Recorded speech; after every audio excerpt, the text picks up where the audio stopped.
Are you a business owner looking for real advice and input? You're in the right place. From concept to launch to growth, funding, and beyond. Welcome to Startup Hustle with your hosts. One once sold a business for $150 million. The other, the author of $1 Million Bedroom. Here are your hosts of Startup Hustle, Matt DeCoursey and Matt Watson.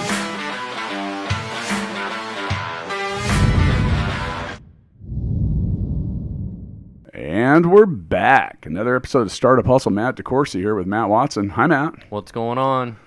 I'm just getting ready to record another episode of Startup Hustle, which, by the way, is brought to you by Fullscale.io. You heard of those guys before? Yeah, absolutely. It's probably good because you own half the company. So with us today, we've got Katie Boody, who is with LEANLAB Education. She's the CEO and the founder. Is all this true, Katie? This is true. I like it. We're accurate early in the day. So we're going to talk a lot more about what you guys do throughout this. Now, for those of you listening, you know I like it when you are interactive. So whether you're on your phone or a browser, go to leanlabeducation.org and then make a quick trip over to the gram and check them out at LEANLAB ED. While you're there, at Startup Hustle Podcast. So Katie, tell us a little bit about LEANLAB. What are you guys doing over there? Yeah, we're an education innovation lab. So what we do is we understand the market demands or the needs of our local classrooms and school districts, and then we find entrepreneurs who are building new solutions, technologies, products that better prepare kids for the future, and we match make them and help the companies grow. That's interesting. So how long have you been doing this? We are 6 years old. Okay. That's exactly how old Matt acts on Sundays. So would you describe yourself as sort of a reseller of different software products almost, or? No, we really are more of a research and development lab. So we pair them in we pair these new technologists or new technologies, entrepreneurs in real classrooms, and they kick off actually 6-month pilot studies. So we have a research team, we measure their impact, and we help entrepreneurs modify their solutions in real classrooms, and then help position them if they are proven effective for growth. So can you give us an example of one that you've done? Yeah, for sure. One that's gaining a lot of traction around the metro area is called Transportant. It's solving a pain point related to school buses. Yeah. So if you've ever been a school administrator or a teacher or a parent, one thing that's really challenging is you don't know when or when the bus is coming or where it is. Transportant provides a hardware solution inside the bus that gives real-time directions to bus drivers so they can see where they're going and get real-time updates on route changes. And it provides high definitions inside the camera so that administrators can see a dashboard and dial in to see exactly what's happening. We're laughing because I have yet once again unplugged the Startup Hustle sign. Did you do it or did Gravity Dude, I do it? literally just moved the mouse and the thing, because we're always so prepared here in this studio. You mentioned Transportant. So is it Alan Fairless or is that his name? Yeah, okay. Alan Fairless is the CTO. Yep. Yeah, so I met him. They are one of Kansas City's, they were one of KC's top 50 funded companies. Yes. Yeah, I met them at at a Kansas City Startup Foundation event. Yeah. So yeah, and I was talking to him about that, and you're talking about you look at some of these things. So when I'm 44. When I was on the school bus, oh man, it needed some technology. We had no seat belts, really no rules. Like my school bus was a lawless society that needed some kind of order. But now recording video on them and stuff's a big deal. Well, I and I gotta say, as a parent of a 3-year-old and a 5-year-old, like I'm okay with that because man, I think about God, this school bus was terrifying. Also, make sure the bus drivers are not mean to the kids. Right. Probably a good idea. And then also, I know we used to sit in the back of the bus and throw paper at the driver or something, dude, right? Like I said, the school bus was a lawless society that really it was. I mean, Lord of the Flies was pretty tame. Yeah. Compared to what it was like on the school bus. So that's a great example of a local company that's doing some pretty cool stuff. So. Yeah. They left our program with $11 million in pre-committed sales, and then we're able to fundraise pretty well and are growing their team and growing their impact throughout the region. So would you describe what you do sort of as like an incubator? Yeah. Yep.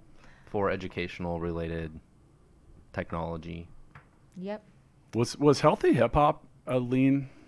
Was that one of your products? Yes, it was. Oh, we're investors in that. We've helped Roy. That's actually going to come out this month. Oh, good. The new teacher. Yeah, Awesome. yeah. It's the app and the platform, and it's got all kinds of cool content in it. And I was in Full Scale's office in Cebu last month and went through the kind of, we'll call 90% walkthrough. I love the videos of you doing all the dancing.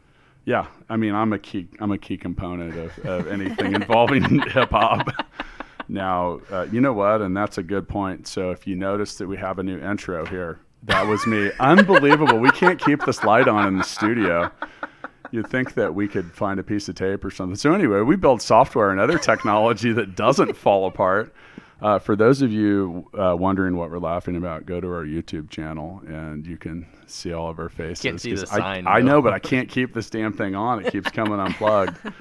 If I'm suddenly not in the conversation for like a minute and you hear some rattling, that's me tying wires into a knot. So, all right. So, Katie, and thank you for what you're doing. I think it's really cool. Anything that innovates education and helps startups get what they want and does things to educate. Is it a nonprofit? Yes. It is a nonprofit. Okay. Now she mentioned earlier she's got some powerful allies though. Oh. I heard a couple people that you mentioned had added some funding that have a little bit of name recognition. Yeah. We've been fortunate this last year. Do you want me to elaborate? Yeah, please. I mean, or we can just leave people hanging. I'm going to try to tie the sign back into a knot while you do that. We've been fortunate for the last few years to have funding support from locally the Kauffman Foundation, and then very recently we've received support from Mark Zuckerberg's foundation, the Chan Zuckerberg Initiative, as well as the Bill and Melinda Gates Foundation. That's really awesome. Yeah. I mean, that's a big deal. So tell us a little more about how your program works. Does it work like an incubator where you have kind of like groups of companies that come through it and you do that a couple times a year, or what is the kind of structure of it? Yeah, it used to function almost identical to like a Techstars program where we had a cycle of entrepreneurs that came in. We gave them some seed capital. We gave them a structured curriculum around business development and access to educators, and hope for the best. And we found that wasn't moving things, that wasn't getting really valuable products that were proving impact for children into our local schools fast enough. So that's where we modified our program now, where we have, we do a 6-month program where we matchmake entrepreneurs that are a little bit later stage in development into classrooms, and we actually study their impact. Okay. I have an announcement. Yes. I have innovated a solution. I found a plastic clip and I have tied the signs wiring back together. If anybody needs help plugging in a wire, you know, the funny a guy. thing is we don't even need this damn sign to record this. No. And you can't see it on the YouTube channel, but you know, I feel like when we come in and the ambiance. when we take, it's that, and you know, we're using it's messing up your mojo. We're using LEANLAB's colors, you know, and by the way, go to leanlabeducation.org to go check out what they're doing. Included on their website will not be my classroom innovation from today. So how did you get started doing this? Yeah, I was a teacher. So I taught middle school math in Kansas City Public Schools and was a founding teacher at a charter school, and moved into administration and was really frustrated and felt like we weren't getting kids prepared for the ever-changing reality of the future, specifically in my context, kids living in poverty, children of color. And a big reason I thought that was that the way in which we do education has just been woefully outdated. Which We is just too left it behind. Too hard to get new innovations into the classroom. They just didn't exist, ones that were truly transformational for learning, or they're too hard to get into the classroom, too hard to implement. There's a lot of companies in Kansas City that sell software to education-related stuff, and the thing you hear over and over is the sales cycle is hard and dealing with the school districts and all that. Why is stuff. that? Well, why is it hard? You're dealing with a bureaucratic system with constrained resources, so schools aren't, you always hear in the headlines, they're not super well funded. But beyond that, they're like government agencies a little bit. They're really slow. They're on annual procurement cycles. You have pretty much one budgeting window that happens between February and March to kind of get into the line item. Then once that's in, you're waiting a year to hope you have that opportunity again. With Healthy Hip Hop, the original business plan called for schools paying for stuff. And as I sat down, and we've put a significant amount of resources into that. And when I was looking at it and the original business model, and we'll have Roy in to talk about that soon, but the original business model was having schools subscribe. And I was like, dude, no way.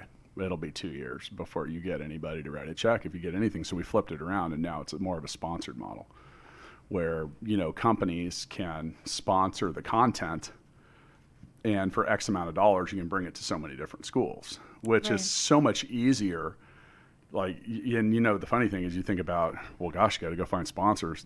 I used to work in the musical instrument business, and schools buy musical instruments. Dude, the worst customers you will ever have. Now, when they buy, they oftentimes will make massive purchases, but my God, you want to talk about redundancy. So I was doing some of this, and I was in North Carolina, which is really, known for its schools. I'm being sarcastic. But it was painful. It actually is. Is it now? Research Triangle has some of the highest performing public schools They in the do. nation, yeah. And do you know the Research Triangle that's Raleigh, Durham, and is it Winston-Salem? Did they include that in there? Chapel Hill. Chapel Hill. All right. So, and that's where Duke and some other stuff is, and they do a lot of there. But the rest of the state, but the actual system of procurement was really, really, it was just tough. Right. So, and then sometimes because it was so tough to get people as a new vendor, if you were already an existing vendor, you'd actually reap a lot of benefits from that, because the people that work there they're making bad decisions and they know it, but they just don't want to have to run another vendor through. So, and that jades the whole decision-making process. It was really kind of, you look at it and you're like, oh man, I'd love to take your money, but It's like big. It's like trying to sell to big corporations too. Sometimes going through that vendor management process is such a disaster. Right. And that's really what's informed this kind of new strategy of our work because of that. But the one thing is that once you're exactly right, once you are in, they're very loyal customers. They're very likely to renew, and that you can get large contracts. Yeah, and they're sticky for the reasons that I mentioned too. But yeah, it's a long sales cycle, and if you're a startup and you're strapped for resources, that will starve you. Right. And it really, really quickly. So are there other programs like yours around the country, or are you very unique for being in education?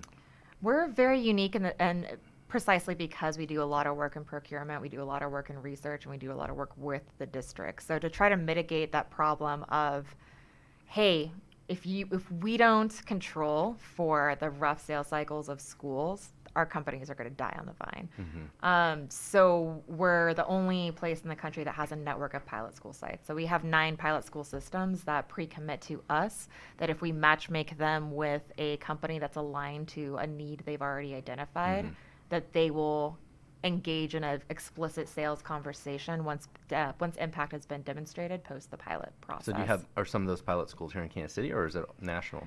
We have 8 that are in Kansas City, Missouri, 1 that's in Kansas, and 1 region in Southwest Colorado. Okay. So sounds like most of the major school districts here then?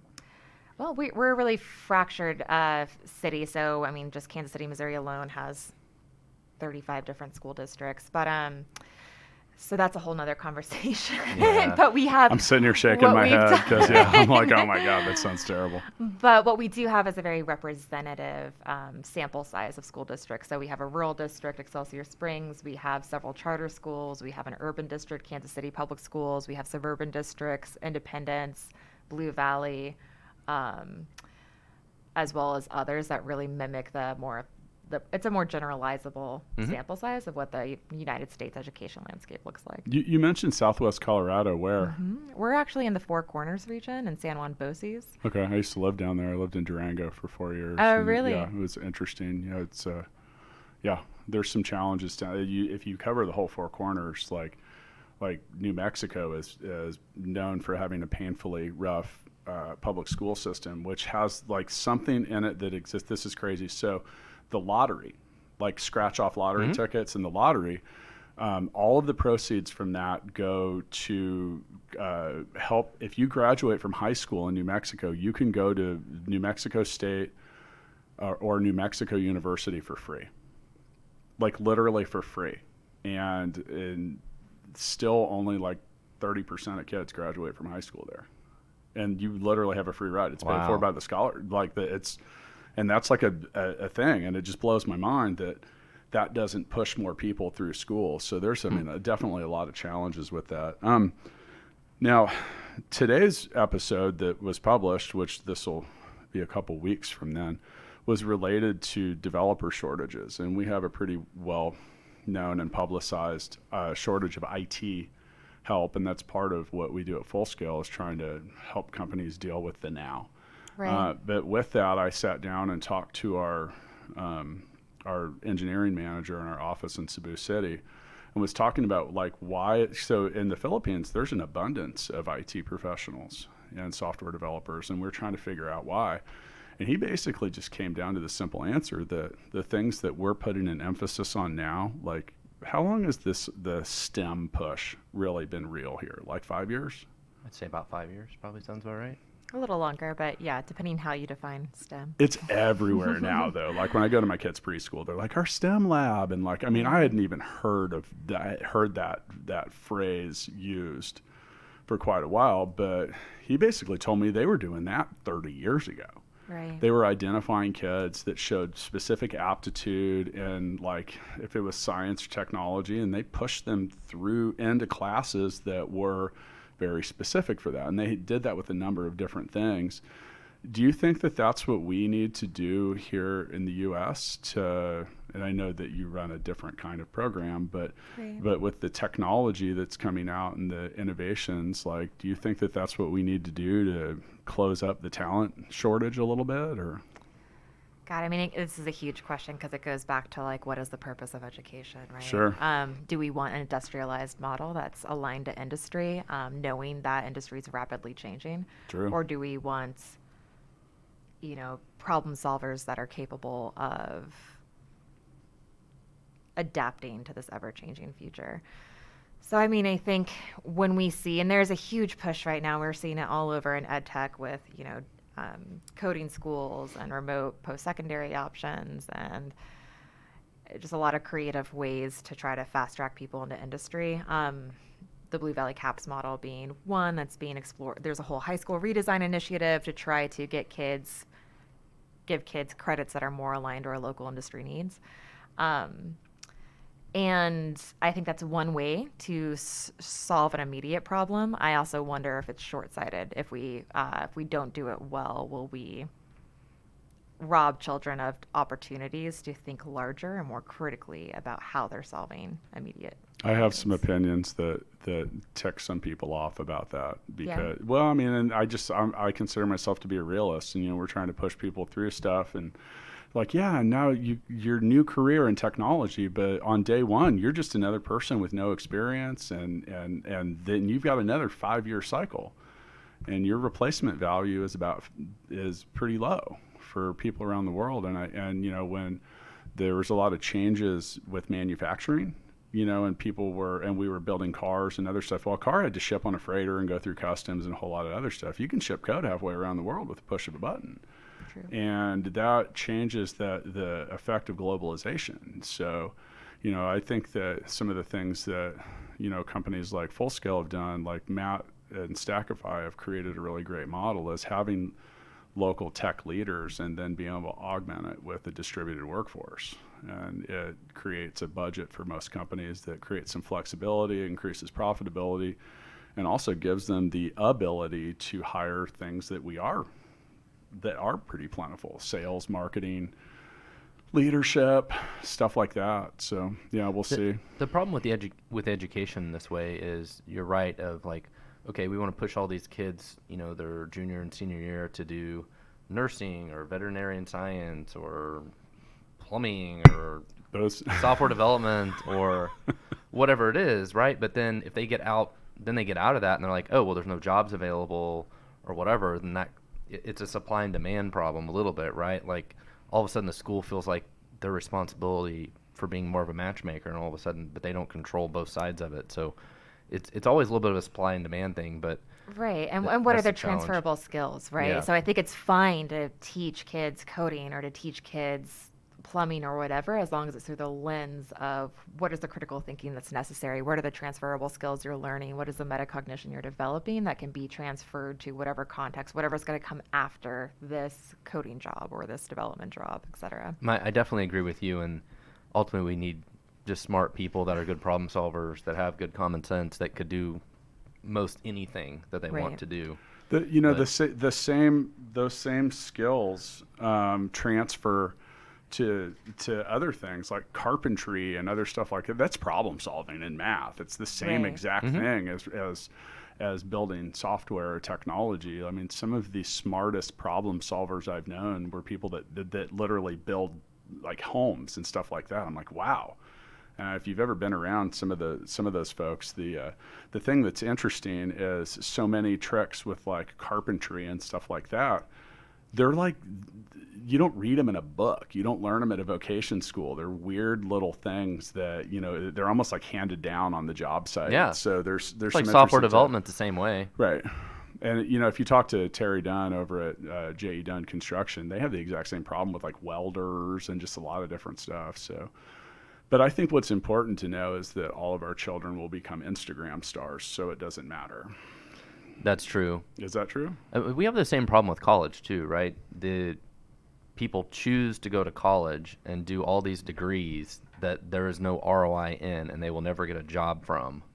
And they rack up all the student debt, and then they pick it to get the student debt so they don't have to pay for it anymore. We should start a college that's right like here a whole on the other podcast. Political problem. Yeah. But Anyway, that's a huge problem we have, right? Is people go to school for all this stuff, and they rack up all this debt, but they don't even know what they're going to use the degree for. Right. And that's a secondary education problem, but that's it's a why similar kind of problem. That's why I dropped out of 5 colleges. Well, but I think, this is a whole nother debate. If you think about our industry leaders and CEOs and founders, many of them are products of liberal arts institutions who didn't necessarily weren't in vocational colleges that fast-tracked them to careers. I think the problem with universities is they're just more expensive than ever before, and we have a new economy that's rapidly evolving faster than ever before. So what do we do with that? Is a much larger question. I'm definitely a fan of anything that fast tracks people to a certain career. Like they know this is the journey they go down, and there's an ROI in it. They know how to go from step A to B to C, and they will get this job. Yeah, there's a track. See, I'm not. The reality of that, though, is when you're 18, you don't know what the hell you want to do, and I think that's the issue. Well, when I was 19 and I was in the University of Kansas, I thought I was going to be a sociologist, and then like 6 months later, I was like, dude, I'm never going to make any money doing this, and I don't think I want to be a professor. I have a degree in dance and creative thinking, right? And now you run an entrepreneurship incubator. Right? Yeah. But what I learned through that were transferable skills that allowed me to be a problem solver, a critical thinker, express myself. Now, on the flip side of that, though, like dance and that kind of stuff, like that is routine. It involves a lot of practice, a lot of repetition, and like for example, I find a lot. That's why I think things like team sports are important for kids because, like your kid's not going pro. Let's just be realistic. No. Like, maybe someone's is, but probably not. Not mine. Yeah. And, but the thing is they learn to work together. They learn to work as a team. And then also like the thing that drives me nuts is, you see some of these, like coaching's different. Like coaching exists to get you ready for the real world. So you got to be able to handle some criticism and be able to be taught how to do things better and deal with stuff like that. So anyway, so we don't get too far out there because we weren't supposed to have a political debate. We didn't get political. We're more like sociological. Yeah, it's just the cost of college and everything is crazy if you don't know what you're going to do with it. If you're interested in Matt Watson paying for your college, just send us a message through the @Startup Hustle podcast on Instagram. Perfect. Yeah.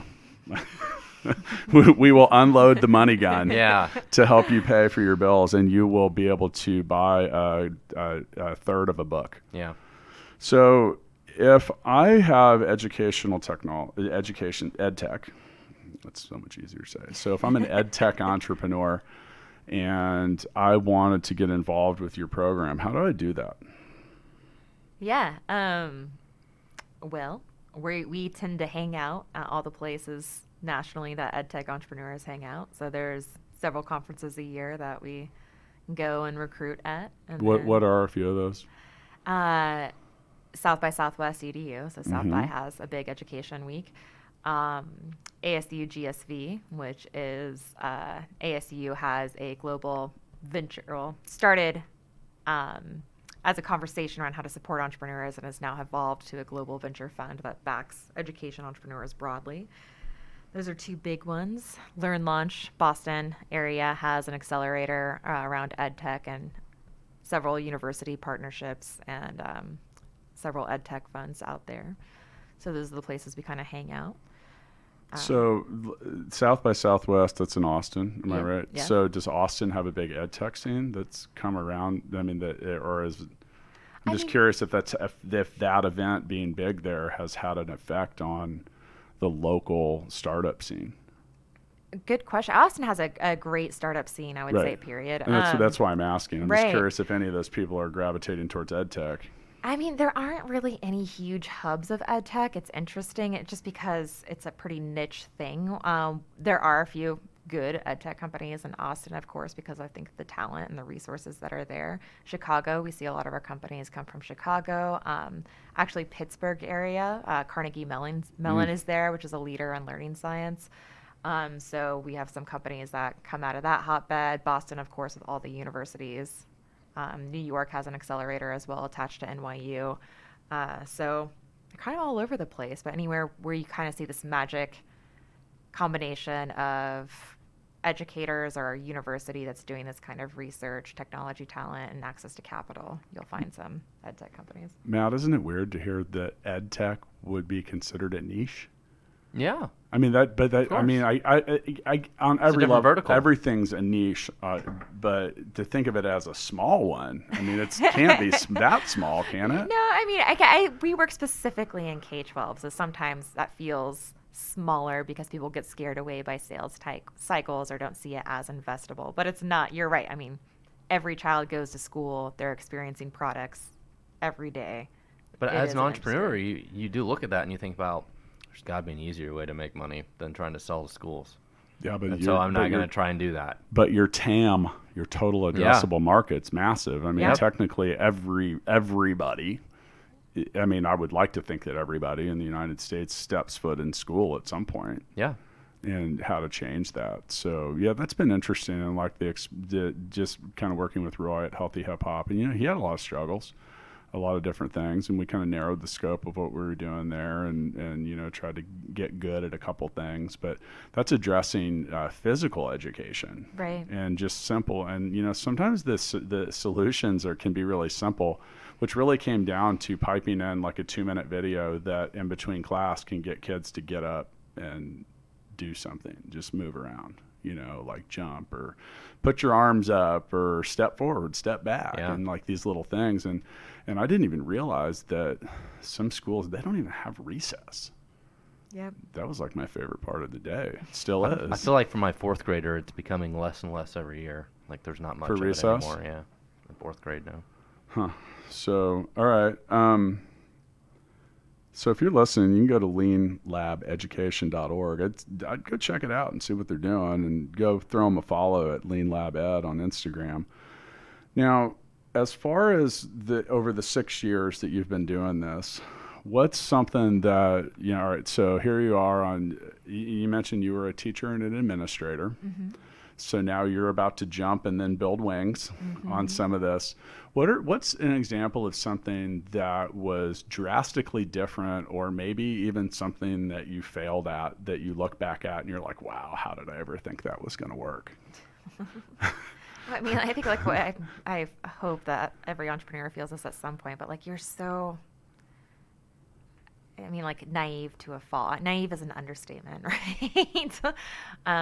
Like almost insanely optimistic, or I don't even know what the right word is. But I mean, I cashed in my teacher retirement when I was 26, which was like, I don't know, like $2. I mean, it was more than that, but it wasn't like my friends and family around wasn't like maybe some other tech entrepreneurs in other cities. $2 all you need to get started. That's it. That's all it takes. So, I just had no idea how hard it would be. I also was starting a nonprofit, which I think is a different thing. I was starting a nonprofit and a kind of unique vertical in a place that, I mentioned before, EdTech entrepreneurs typically are where, R1 universities are, venture capitalists are, and technologists are. Kansas City doesn't exactly come to mind when you put those three things out there. So, you're dealing with a landscape that's difficult. I had never been a founder before. My parents are social workers. I had no idea what the startup community even meant. Yet, ironically, I was trying to start an incubator. So, I think I just totally underestimated the amount of learning I would have to do. And because of that, there are like so many failures. But I mean, that's everybody. I think there's a consensus across all entrepreneurs that have been on here. I mean, everyone's had every time we ask someone to say a list of failure, they always chuckle, smile, and it's like you just see this mental register like scrolling through like 1,000,000 miles an hour. I mean, that's just part of the game. Yeah, I mean, totally. That's anybody that's going to do anything is going to fail a lot. Matt, what have you failed at recently? Because my answer is everything. Oh, just trying to juggle 100 different tasks. That's the struggle. Got a lot to do. That struggle is real, brother. It's crazy. Especially talk about when you're in a leadership role at your startup or your business, and it's a lot of times it's your job to do anything and everything to fill whatever gap exists. I think I need a Trello board to manage my Trello board. Yeah. That's how it feels. That's a problem where I'm going to get right on that. But my machine learning algorithm is learning to know when your Trello board needs to be updated. Yeah. Dude, it's a problem. Yeah, I think you'll get through it though, Matt. I mean, that's what I like to hear. So one of the things that you mentioned earlier, Katie, was that you guys help organize a classroom, or, is that still around? Like, how do you do that as an entrepreneur or an incubator? Like, where are you spotting the problems that need to be solved? Or do you wait for the entrepreneurs to bring them forward? No, we work the other way around. So I think unique to us, we actually have a full-time community organizer, and we have a research team now. We do an annual needs assessment. So we go out and talk to as many parents, students, teachers as we can and define zip codes that are, again, representative. We then code that data and see what are the consistent needs across the board that we're hearing. And then we turn that into essentially a request for startups, or like an RFP, where we say, hey, these are the discrete needs of our school communities. We're looking for startups that are addressing these needs. That's awesome. Okay, first off, smart. I mean, for real, because there's, Matt, how often have you talked to someone that's really smart and they're either one pivot away from greatness, or they are looking for an idea. But if you're going to serve them up, why not? Well, and this is true of every big corporation too, right? Like, there's always things they want to do, wish they could do, need to do, but don't have time and resources to do. Yeah, sure. That if they could find some entrepreneur to solve them for them, they'd be happy to work with. They might even have the resources, meaning some money. It's not within their purview to chase some of those things down. Mm-hmm. Can you share an example with us, or even if from the past, or something that, or even something that one of our listeners may be able to solve down the road? Leave that up to you. Yeah. There's a lot. This year's cohort, we have 10 companies we're working with right now, and 8 pilot studies that are happening. One big problem that I think is relevant in this time and age is social emotional learning. So this is the concept that a lot of our kids have experienced a lot of trauma, especially our students that are living in more violent zip codes. And I think we're in a time of more heightened anxiety. Children have to deal with the reality of school shootings, of everything that are kind of hyper-connected, the downfall of our hyper-connected culture. And so we had a lot of schools that are really struggling to provide social emotional supports for students. Counseling budgets are typically really slim. They might have one counselor per building. It's not unusual to share counselors across buildings. So we were looking for technologists that were creating solutions to lighten that load, to help educators feel equipped when kids are coming into classrooms, feeling their feelings in sometimes big ways. So we have one startup that we're working with right now from San Francisco. They actually came out of Y Combinator, and they've created a dashboard that helps teachers identify and mark and essentially track their students' emotional well-being. And then that dashboard follows the student. So essentially imagine like a heat map. You can see a heat map of your students as they enter your classroom before they get to you that can tell you that, Johnny is having a really hard day. He had a prior intervention where he had a one-on-one conversation and he needs prioritized seating for the rest of the day. Or so-and-so needs to go see the counselor at 2 p.m. and had a traumatic event over the weekend, so give him some space. That's the we're trying to figure out how to use technology they'll never solve like really human problems like dealing with trauma, but how can they give us earlier indicators so that educators can be more effective? That's one example. So I was just out at TechCrunch and I was talking to who knows, it might be the same company, but I was talking to someone about that, and it was, I don't know I can't remember if it was specifically for schools, but it was to help communicate some of that emotional data. So Matt, you and I would share this app, and it would ask specific questions throughout the day, perhaps just little touch button responses, but it would say, your conflict ratio is high, like meaning like there's some friction that might exist, or here's the thing is anytime when general rules of personality styles dictate that when anybody's under stress, their worst personality traits come out. And that's like what you were mentioning with like a student. So if they're under stress for any reason, for really any reason, and then the worst of you comes out. Right. Now, when you're 6, you are not mature enough to understand that. Like at 44, I have a hard time understanding that on some days, but it's true though. I mean, Matt, would you agree? Yeah. And some of those aren't always outward. Some people, when they're stressed, they shell up, and then it's hard to get them to communicate and do a lot of different stuff. So I could see technology and that interconnectivity being able to do something. So, slightly different subject. Now, there's a school here in Kansas City that's like all screens, isn't it? I think I read something about this, and it was kind of controversial. Are you talking about the New York Times article about the Summit Learning platform that happened in Kansas? Maybe. I don't know. I thought there was a school here in Kansas City that was like, oh, hey, we're all screens. Like they use no textbooks. No books, nothing. Like everything is a screen. And so many people were like, vehemently yelling about that. And then on the flip side of that coin, they literally had like the world's longest waiting list to get people in school. Now, is that here in town? I don't know about that. There was a very controversial article in the New York Times several months back. I feel like it was in Liberty or somewhere like that. Liberty has a school called Epic, which is a pilot school, which is an incredible school. The kids are not all on screens. They are. It's a really project-based, experiential learning-driven school. So they're doing projects constantly. They're using technology to be creators. So Maybe that's what it was. And there's an insane waiting list for it. I think that's what it was. Okay. Yeah, I think so. Yeah, and it's a magical experience. I'm on the other side of the coin. I do not limit screen time. Like I try to limit like my kids watching the Doodle Bops for like the 7th hour in the day. But yeah, I mean, there's a lot of stuff. If you can capture someone's attention and upload, what was that scene in The Matrix when he like uploads the internet? He's like, I know Kung Fu. Yeah. I mean, maybe if we could do that. My kids get a little too much of Ryan's toy time. Yeah. Good for Ryan though. If we're going to talk about startups and entrepreneurs, I read somewhere that kid makes like $11 million a year. I wouldn't doubt it. Do you know who we're talking about? Yeah. I mean, wow. I know. So he's got a short runway. Hang on. Let me make some True. notes. Start Kids YouTube channel.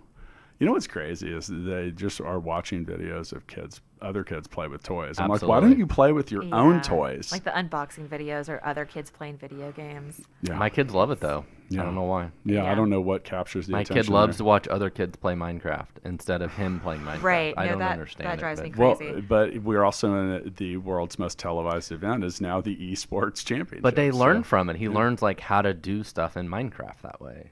So I don't know. Yeah, I still can't. I have a Rubik's Cube that I got when I was 8 that I'm still trying to solve. I can give you directions for that one.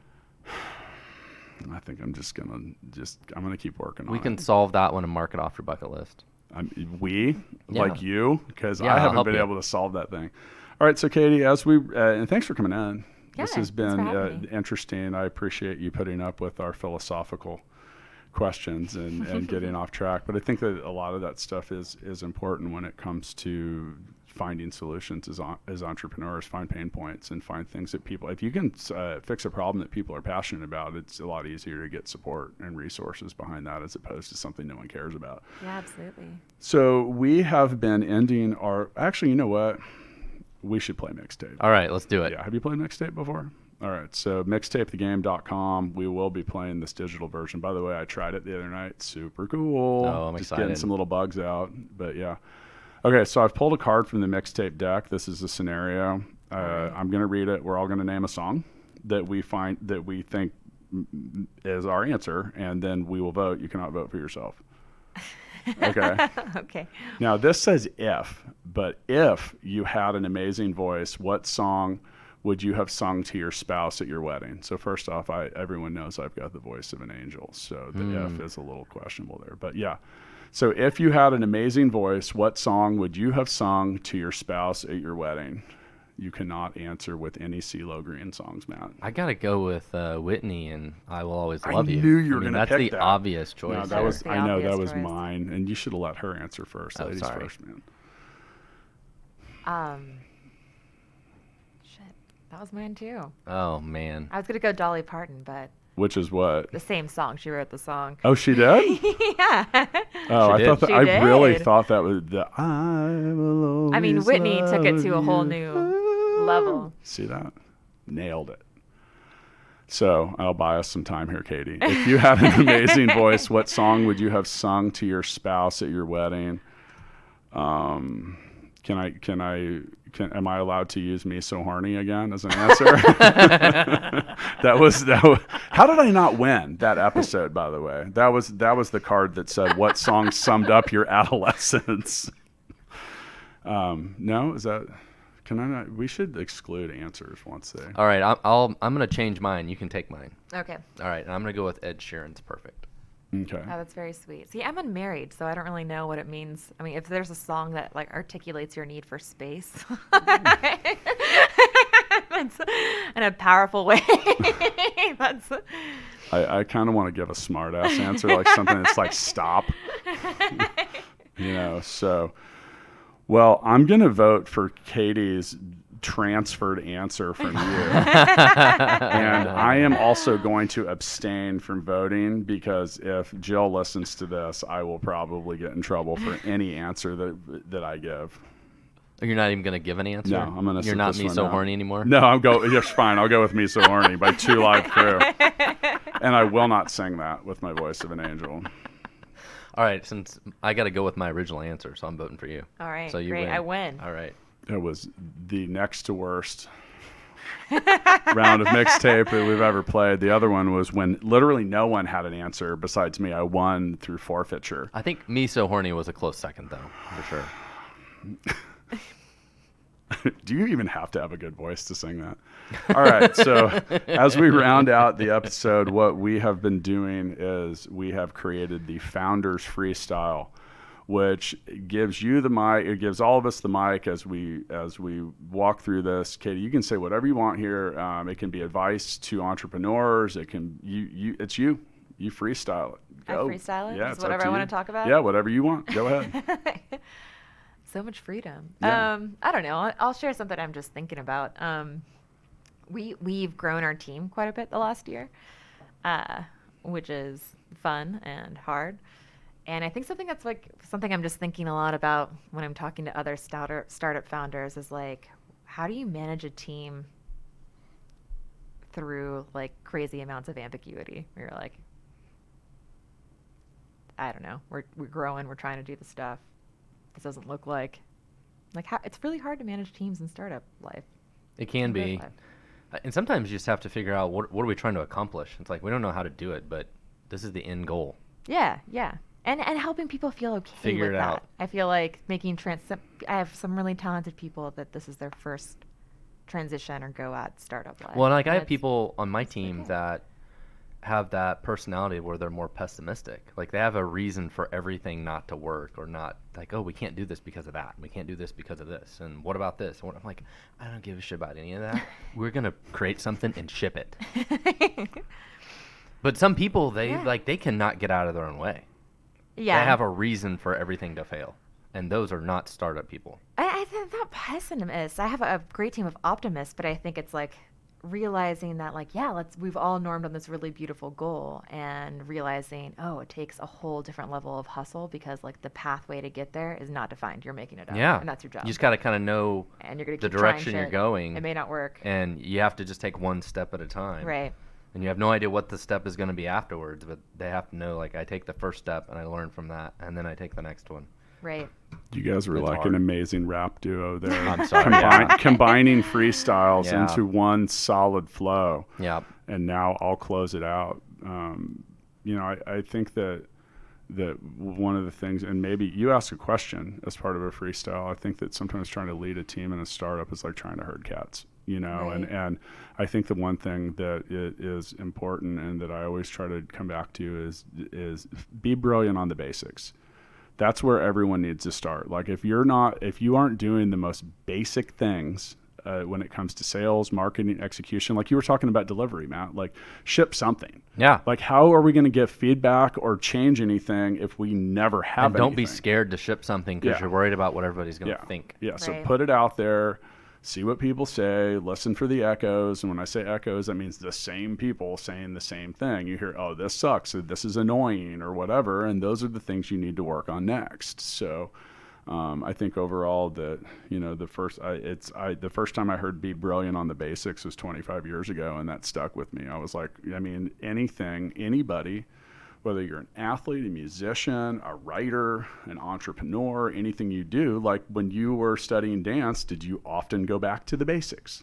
Always. Right. Yeah. Right. So if you're not brilliant on the basics, you have no business doing anything else. So speaking of which, I'm going to go to LEANLAB Education.org. I'm going to learn more about some of these cohorts. If you have a startup that you're interested in pushing forward that's related to ed tech, I want to fully encourage you to reach out to Katie Boody and go to LEANEducation.org and learn more about what they're doing.